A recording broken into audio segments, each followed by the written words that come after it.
അപ്പൊ ഈ കാണുന്ന പുളിലൂവിയാണ് നിറയെ കായോട് കൂടിയുള്ള പുളിലൂവി. എന്താ ഇതെന്ന് കണ്ടോ നിങ്ങള്? കായ കണ്ടോ? നിറയെ കായ എന്ന് വെച്ചാല് ഇഷ്ടം പോലെ പിടിക്കുന്ന എല്ലാ കൊമ്പിലും നിറയെ കായാണ് കണ്ടോ. ഈ കാണുന്ന ഈ സാധനം പുളിയെന്ന് പറഞ്ഞാ അതൊന്നും പറയാല്ലാത്ത പുളിയാ. പുളി ഇഷ്ടപ്പെടുന്നവർക്ക് മാത്രമേ ഇത് സാധനം ഇഷ്ടപ്പെടുള്ളൂ. അത്രയും പുളിയാ, ഒടിച്ചിരിക്കാൻ പറ്റാത്ത പുളി. പുളിലൂവെന്നും ലവലോലിക്കാന്നും ഒരുപാട് പേര് അറിയപ്പെടും.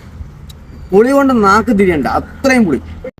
അപ്പോൾ ഈ കാണുന്ന ലവലോലിക്ക മരം പുളിലൂവി എന്നൊക്കെ പറയുന്നത് നിറയെ കണ്ടോ, നിറഞ്ഞാണ് കായ. എത്ര കണ്ട് കായ എന്ന് പറയാൻ കഴിയില്ല, അത്രയും കണ്ട് കായാണ്. ഇതിൻ്റെ ഇടതടവില്ലാതെ എല്ലാ കൊമ്പിലും ശിഖരത്തിലും, അത് വളരെ ചെറിയ കൊമ്പിൽ പോലും നിറയെ കായാണ്. അപ്പോൾ യുവകർഷക അഗ്രികൾച്ചർ ഫാമിൻ്റെ എല്ലാ ബ്രാഞ്ചുകളിലും നമുക്ക് ഈ തൈകൾ ലഭ്യമാണ്. വളരെ കുറഞ്ഞ വിലയേ ഉള്ളൂ. ആകെ ഒരു 10-30 മുതൽ റേറ്റിൽ സ്റ്റാർട്ടിങ് ചെയ്യുന്നതാണ്. പുളി ഇഷ്ടപ്പെടുന്നവർ മാത്രമേ ഇതെടുത്തിട്ട് കാര്യമുള്ളൂ കേട്ടോ. അത് ഞാൻ കൃത്യമായിട്ടും പറഞ്ഞുതരാം. അപ്പോൾ ആവശ്യക്കാരുണ്ടെങ്കിൽ കൃത്യമായിട്ടും ഈ സ്ക്രീനിൽ കാണുന്ന നമ്പറിൽ കോൺടാക്ട് ചെയ്താൽ, കസ്റ്റമർ കെയർ നമ്പറാണ് 9544 500 500 എന്ന കസ്റ്റമർ കെയർ നമ്പറിൽ കോൺടാക്ട് ചെയ്താൽ മതി. തീർച്ചയായിട്ടും നിങ്ങൾക്ക് അതാത് ബ്രാഞ്ചുകളിൽ നിന്ന് ചെന്ന് വാങ്ങേണ്ടി വരും. അടുത്ത വീഡിയോയുമായിട്ട് വീണ്ടും കാണാം.